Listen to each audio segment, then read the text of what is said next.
Hi guys, आज आपण बनवणार आहे शेवयाचा उपमा। त्यासाठी मी कोथिंबीर, कांदा, मिरची चिरून घेतली व शेंगदाणे भाजून घेतले।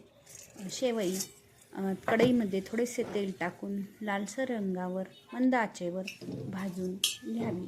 त्यानंतर कढईमध्ये तेल टाकून त्यात जिरी, मोहरी टाकून घ्यावी।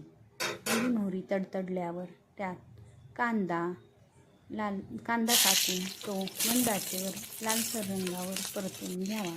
त्यामध्ये मिरची, कोथिंबीर व शेंगदाणे टाकून चांगले भाजून घ्यावे।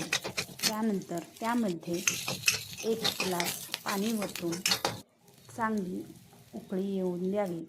त्या साहित्यामध्ये हळद, मीठ, मॅगी मसाला टाकून चांगली उकळी आली की मग त्यात आपण जे भाजून साईडला ठेवलेली शेवई होती ती टाकावी।